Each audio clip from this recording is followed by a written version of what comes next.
ओम श्री गणेशाय नमः। ओम नमो भगवते वासुदेवाय। श्रीमद् भागवत में महात्म्य का तीसरा अध्याय प्रारंभ करते हैं। श्रीमद् भागवत की परंपरा और उसका महात्म्य। भागवत श्रवण से श्रोताओं को भगवत धाम की प्राप्ति। सूत जी कहते हैं, उद्धव जी ने वहां एकत्र हुए सब लोगों को श्री कृष्ण कीर्तन में लगा देखकर सभी का सत्कार किया और राजा परीक्षित को हृदय से लगाकर कहा। उद्धव जी ने कहा, राजन तुम धन्य हो, एकमात्र श्री कृष्ण की भक्ति से ही पूर्ण हो, क्योंकि श्री कृष्ण संकीर्तन के महोत्सव में तुम्हारा हृदय इस प्रकार निमग्न हो रहा है। बड़े सौभाग्य की बात है कि श्री कृष्ण की पत्नियों के प्रति तुम्हारी भक्ति और वज्र नाभ पर तुम्हारा प्रेम है। तात, तुम जो कुछ कर रहे हो सब तुम्हारे अनुरूप ही है। क्यों ना हो, श्री कृष्ण ने ही तुम्हें शरीर और वैभव प्रदान किया है, अतः तुम्हारा उनके प्रपौत्र पर प्रेम होना स्वाभाविक ही है। इसमें तनिक भी संदेह नहीं कि समस्त द्वारका वासियों में ये लोग सबसे बढ़कर धन्य हैं, जिन्हें व्रज में निवास कराने के लिए भगवान श्री कृष्ण ने अर्जुन को आज्ञा की थी। श्री कृष्ण का मन रूपी चंद्रमा राधा के मुख की प्रभा रूपी चांदनी से युक्त हो उनकी लीला भूमि वृंदावन को अपनी किरणों से सुशोभित करता हुआ यहाँ सदा प्रकाशमान रहता है। श्री कृष्णचंद्र नित्य परिपूर्ण है। प्राकृत चंद्रमा की भांति उनमें वृद्धि और क्षयरूप विकार नहीं होते। उनकी जो 16 कलाएं हैं उनसे सहस्त्रों चिन्मय किरणें निकलती रहती हैं। इससे उनके सहस्त्रों भेद हो जाते हैं। इन सभी कलाओं से युक्त नित्य परिपूर्ण श्री कृष्ण इस व्रज भूमि में सदा ही विद्यमान रहते हैं। इस भूमि में और उनके स्वरूप में कुछ अंतर नहीं है। राजेंद्र परीक्षित, इस प्रकार विचार करने पर सभी व्रजवासी भगवान के अंग में स्थित हैं। शरणागतों का भय दूर करने वाले जो ये वज्र हैं, इनका स्थान श्री कृष्ण के दाहिने चरण में है। इस अवतार में भगवान श्री कृष्ण ने इन सबको अपनी योग माया से अभिभूत कर लिया है। उसी के प्रभाव से ये अपने स्वरूप को भूल गए हैं और इसी कारण सदा दुखी रहते हैं। यह बात निसंदेह ऐसी ही है। श्री कृष्ण का प्रकाश प्राप्त हुए बिना किसी को भी अपने स्वरूप का बोध नहीं हो सकता। जीवों के अंतःकरण में जो कृष्ण तत्व का प्रकाश है उस पर सदा माया का पर्दा पड़ा रहता है। 28वें द्वापर के अंत में जब भगवान श्री कृष्ण स्वयं ही सामने प्रकट होकर अपनी माया का पर्दा उठा लेते हैं, उस समय जीवों को उनका प्रकाश प्राप्त होता है। किंतु अब वह समय तो बीत गया, इसलिए उनके प्रकाश की प्राप्ति के लिए अब दूसरा उपाय बतलाया जा रहा है। सुनो, 28वें द्वापर के अतिरिक्त समय में यदि कोई श्री कृष्ण तत्व का प्रकाश पाना चाहे तो उसे वह श्रीमद् भागवत से ही प्राप्त हो सकता है। भगवान के भक्त जहाँ जब कभी श्रीमद् भागवत शास्त्र का कीर्तन और श्रवण करते हैं, वहाँ उस समय भगवान श्री कृष्ण साक्षात रूप से विराजमान रहते हैं। जहाँ श्रीमद् भागवत के एक या आधे श्लोक का ही पाठ होता है, वहाँ भी श्री कृष्ण अपनी प्रियतमा गोपियों के साथ विद्यमान रहते हैं। इस पवित्र भारतवर्ष में मनुष्य का जन्म पाकर भी जिन लोगों ने पाप के अधीन होकर श्रीमद् भागवत नहीं सुना, उन्होंने मानो अपने ही हाथों अपनी हत्या कर ली। जिन बड़भागियों ने प्रतिदिन श्रीमद् भागवत शास्त्र का सेवन किया है, उन्होंने अपने पिता, माता और पत्नी तीनों के ही कुल का भली भांति उद्धार कर दिया। श्रीमद् भागवत के स्वाध्याय और श्रवण से ब्राह्मणों को विद्या का प्रकाश अर्थात बोध प्राप्त होता है। क्षत्रिय लोग शत्रुओं पर विजय पाते हैं, वैश्यों को धन मिलता है और शूद्र स्वस्थ निरोग बने रहते हैं। स्त्रियों तथा अंत्यज आदि अन्य लोगों की भी इच्छा श्रीमद् भागवत से पूर्ण होती है। अतः कौन ऐसा भाग्यवान पुरुष है जो श्रीमद् भागवत का नित्य ही सेवन न करेगा। अनेकों जन्मों तक साधना करते करते जब मनुष्य पूर्ण सिद्ध हो जाता है, तब उसे श्रीमद् भागवत की प्राप्ति होती है। भागवत से भगवान का प्रकाश मिलता है, जिससे भगवत भक्ति उत्पन्न होती है। पूर्व काल में सांख्यायन की कृपा से श्रीमद् भागवत बृहस्पति जी को मिला और बृहस्पति जी ने मुझे दिया। इसी से मैं श्री कृष्ण का प्रियतम सखा हो सका हूँ। परीक्षित, बृहस्पति जी ने मुझे एक आख्यायिका भी सुनाई थी, उसे तुम सुनो। इस आख्यायिका से श्रीमद् भागवत श्रवण के संप्रदाय का क्रम भी जाना जा सकता है।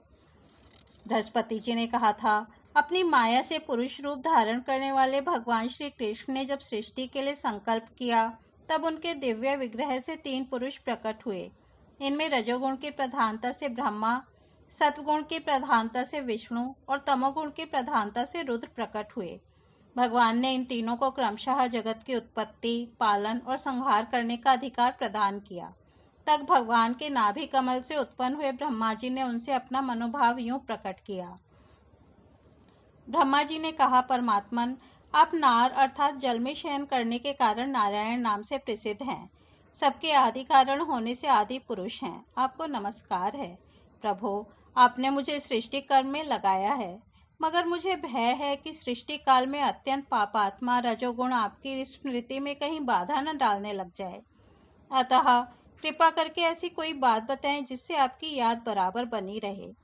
बृहस्पति जी कहते हैं, जब ब्रह्मा जी ने ऐसी प्रार्थना की तब पूर्व काल में भगवान ने उन्हें श्रीमद् भागवत का उपदेश देकर कहा, ब्राह्मण, तुम अपने मनोरथ की सिद्धि के लिए सदा ही इसका सेवन करते रहो। ब्रह्मा जी श्रीमद् भागवत का उपदेश पाकर बड़े प्रसन्न हुए और उन्होंने श्री कृष्ण की नित्य प्राप्ति के लिए तथा 7 आवरणों को भंग करने के लिए श्रीमद् भागवत का सप्ताह पारायण किया। सप्ताह यज्ञ की विधि से 7 दिनों तक श्रीमद् भागवत का सेवन करने से ब्रह्मा जी के सभी मनोरथ पूर्ण हो गए। इससे वे सदा भगवत स्मरण पूर्वक सृष्टि का विस्तार करते और बारंबार सप्ताह यज्ञ का अनुष्ठान करते रहते हैं। ब्रह्मा जी की ही भांति विष्णु ने भी अपने अभीष्ट अर्थ की सिद्धि के लिए उन परम पुरुष परमात्मा से प्रार्थना की, क्योंकि उन पुरुषोत्तम ने विष्णु को भी प्रजा पालन रूप कर्म में नियुक्त किया था। विष्णु ने कहा, देव, मैं आपकी आज्ञा के अनुसार कर्म और ज्ञान के उद्देश्य से प्रवृत्ति और निवृत्ति के द्वारा यथोचित रूप से प्रजाओं का पालन करूंगा। कालक्रम से जब जब धर्म की हानि होगी तब तब अनेकों अवतार धारण कर पुनः धर्म की स्थापना करूंगा। जो भोगों की इच्छा रखने वाले हैं उन्हें अवश्य ही उनके किए हुए यज्ञ आदि कर्मों का फल अर्पण करूंगा, तथा जो संसार बंधन से मुक्त होना चाहते हैं, विरक्त हैं, उन्हें उनकी इच्छानुसार 5 प्रकार की मुक्ति भी देता रहूंगा। परंतु जो लोग मोक्ष भी नहीं चाहते उनका पालन मैं कैसे करूंगा, यह बात समझ में नहीं आती। इसके अतिरिक्त मैं अपनी तथा लक्ष्मी जी की भी रक्षा कैसे कर सकूंगा, इसका उपाय भी बताइए। विष्णु की यह प्रार्थना सुनकर आदि पुरुष श्री कृष्ण ने उन्हें भी श्रीमद् भागवत का उपदेश किया और कहा, तुम अपने मनोरथ की सिद्धि के लिए इस श्रीमद् भागवत शास्त्र का सदा पाठ किया करो। इस उपदेश से भगवान विष्णु का चित्त प्रसन्न हो गया और वे लक्ष्मी जी के साथ प्रत्येक मास में श्रीमद् भागवत का चिंतन करने लगे। इससे वे परमार्थ का पालन और यथार्थ रूप से संसार की रक्षा करने में समर्थ हुए। जब भगवान विष्णु स्वयं वक्ता होते हैं तब लक्ष्मी जी प्रेम से श्रवण करती हैं। उस समय प्रत्येक बार भागवत कथा का श्रवण 1 मास में ही समाप्त होता है, किंतु जब लक्ष्मी जी स्वयं वक्ता होती हैं और विष्णु श्रोता बनकर सुनते हैं तब भागवत कथा का रसास्वादन 2 मास तक होता रहता है। उस समय कथा बड़ी सुंदर, बहुत ही रुचिकर होती है। इसका कारण यह है कि विष्णु तो अधिकारारूढ़ हैं, उन्हें जगत के पालन की चिंता करनी पड़ती है, पर लक्ष्मी जी इन झंझटों से अलग हैं, अतः उनका हृदय निश्चिंत है। इसी से लक्ष्मी जी के मुख से भागवत कथा का रसास्वादन अधिक प्रकाशित होता है। इसके पश्चात रुद्र ने भी, जिन्हें भगवान ने पहले संहार कार्य में लगाया था, अपनी सामर्थ्य की वृद्धि के लिए उन परम पुरुष भगवान श्री कृष्ण से प्रार्थना की। रुद्र ने कहा, मेरे प्रभु देवदेव, मुझ में नित्य, नैमित्तिक और प्राकृत संहार की शक्तियां तो हैं, पर आत्यांतिक संहार की शक्ति बिल्कुल नहीं है। यह मेरे लिए बड़े दुख की बात है। इसी कमी की पूर्ति के लिए मैं आपसे प्रार्थना करता हूँ। बृहस्पति जी कहते हैं, रुद्र की प्रार्थना सुनकर नारायण ने उन्हें भी श्रीमद् भागवत का ही उपदेश किया। सदाशिव रुद्र ने 1 वर्ष में 1 पारायण के क्रम से भागवत कथा का सेवन किया। इसके सेवन से उन्होंने तमोगुण पर विजय पाई और आत्यांतिक संहार अर्थात मोक्ष की शक्ति भी प्राप्त कर ली। उद्धव जी कहते हैं, श्रीमद् भागवत के महात्म्य के संबंध में यह आख्यायिका मैंने अपने गुरु श्री बृहस्पति जी से सुनी और उनसे भागवत का उपदेश प्राप्त कर उनके चरणों में प्रणाम करके मैं बहुत ही आनंदित हुआ। तत्पश्चात भगवान विष्णु की रीति स्वीकार करके मैंने भी 1 मास तक श्रीमद् भागवत कथा का भली भांति रसास्वादन किया। उतने से ही मैं भगवान श्री कृष्ण का प्रियतम सखा हो गया। इसके पश्चात भगवान ने मुझे व्रज में अपनी प्रियतमा गोपियों की सेवा में नियुक्त किया।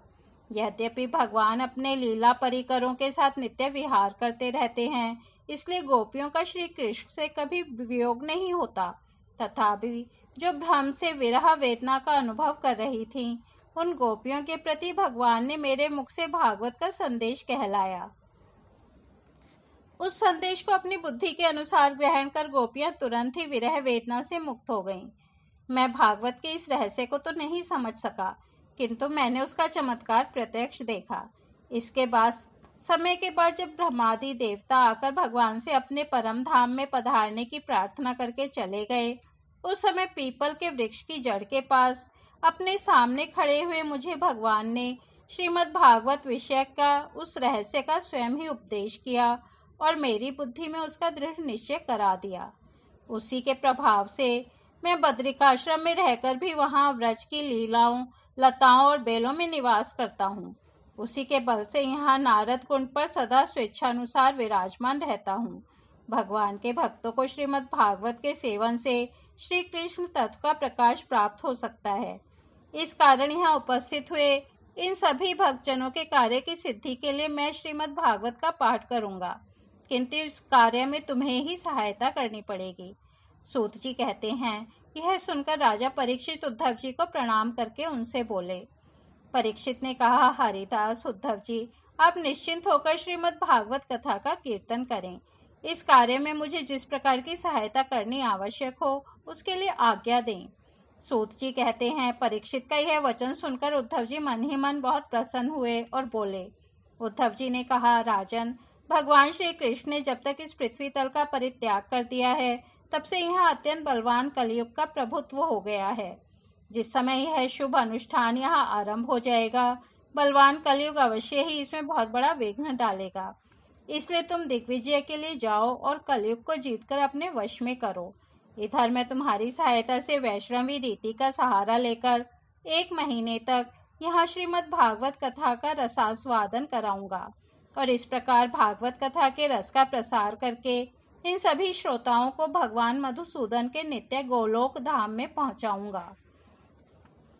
सूत जी कहते हैं, उद्धव जी की बात सुनकर राजा परीक्षित पहले तो कलयुग पर विजय पाने के विचार से बड़े ही प्रसन्न हुए, परंतु पीछे यह सोचकर कि मुझे भागवत कथा के श्रवण से वंचित ही रहना पड़ेगा, चिंता से व्याकुल हो उठे। उस समय उन्होंने उद्धव जी से अपना अभिप्राय इस प्रकार प्रकट किया। राजा परीक्षित ने कहा, हे तात, आपकी आज्ञा के अनुसार तत्पर होकर मैं कलयुग को तो अवश्य ही अपने वश में करूंगा, मगर श्रीमद् भागवत की प्राप्ति मुझे कैसे होगी? मैं भी आपके चरणों की शरण में आया हूँ, अतः मुझ पर भी आपको अनुग्रह करना चाहिए।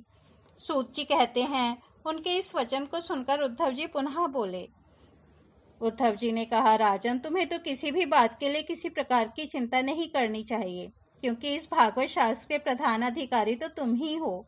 संसार के मनुष्य नाना प्रकार के कर्मों में रचे पचे हुए हैं। ये लोग आज तक प्रायः भागवत श्रवण की बात भी नहीं जानते। तुम्हारे ही प्रसाद से इस भारतवर्ष में रहने वाले अधिकांश मनुष्य श्रीमद् भागवत कथा की प्राप्ति होने पर शाश्वत सुख प्राप्त करेंगे। महर्षि भगवान श्री सुखदेव जी साक्षात नंदनंदन श्री कृष्ण के स्वरूप हैं। वे ही तुम्हें श्रीमद् भागवत की कथा सुनाएंगे, इसमें तनिक भी संदेह की बात नहीं है। राजन, उस कथा के श्रवण से तुम ब्रजेश्वर श्री कृष्ण के नित्य धाम को प्राप्त करोगे। इसके पश्चात इस पृथ्वी पर श्रीमद् भागवत कथा का प्रचार होगा। अतः राजेंद्र परीक्षित, तुम जाओ और कलयुग को जीतकर अपने वश में करो। सूत जी कहते हैं, उद्धव जी के इस प्रकार कहने पर राजा परीक्षित ने उनकी परिक्रमा करके उन्हें प्रणाम किया और दिग्विजय के लिए चले गए। इधर वज्र ने भी अपने पुत्र प्रतिबाहु को अपनी राजधानी मथुरा का राजा बना दिया और माताओं को साथ लेकर उसी स्थान पर जहां उद्धव जी प्रकट हुए थे जाकर श्रीमद् भागवत सुनने की इच्छा से रहने लगे। तदनंतर उद्धव जी ने वृंदावन में गोवर्धन पर्वत के निकट 1 महीने तक श्रीमद् भागवत कथा के रस की धारा बहाई। उस रस का आस्वादन करते समय प्रेमी श्रोताओं की दृष्टि में सब और भगवान की सच्चिदानंदमयी लीला प्रकाशित हो गई और सर्वत्र श्री कृष्ण चंद्र का साक्षात्कार होने लगा। उस समय सभी श्रोताओं ने अपने को भगवान के स्वरूप में स्थित देखा। वज्रनाभ ने श्री कृष्ण के दाहिने चरण कमल में अपने को स्थित देखा और श्री कृष्ण के विरह शोक से मुक्त होकर उस स्थान पर अत्यंत सुशोभित होने लगे। वज्रनाभ की वे रोहिणी आदि माताएं भी रास की रजनी में प्रकाशित होने वाले श्री कृष्ण रूपी चंद्रमा के विग्रह में अपने को कला और प्रभा के रूप में स्थित देख बहुत ही विस्मित हुईं तथा अपने प्राण प्यारे की विरह वेदना से छुटकारा पाकर उनके परम धाम में प्रविष्ट हो गईं। इनके अतिरिक्त भी जो श्रोतागण वहां उपस्थित थे वे भी भगवान की नित्य अंतरंग लीला में सम्मिलित होकर इस स्थूल व्यावहारिक जगत से तत्काल अंतर्धान हो गए। वे सभी सदा ही गोवर्धन पर्वत के कुंज और झाड़ियों में, वृंदावन काममय वन आदि वनों में तथा वहाँ की दिव्य गौओं के बीच में श्री कृष्ण के साथ विचरते हुए अनंत आनंद का अनुभव करते रहते हैं। जो लोग श्री कृष्ण के प्रेम में मग्न हैं उन भावुक भक्तों को उनके दर्शन भी होते हैं। सूत जी कहते हैं, जो लोग इस भगवत प्राप्ति की कथा को सुनेंगे और कहेंगे उन्हें भगवान मिल जाएंगे और उनके दुखों का सदा के लिए अंत हो जाएगा। इस तरह से श्रीमद् भागवत में महात्म्य का तीसरा अध्याय समाप्त होता है। कल हम चौथा अध्याय श्रीमद् भागवत का स्वरूप, प्रमाण, श्रोता, वक्ता के लक्षण, श्रवण विधि और महात्म्य सुनेंगे। तब तक हम यहीं विराम देते हैं। हरि ओम तत्सत।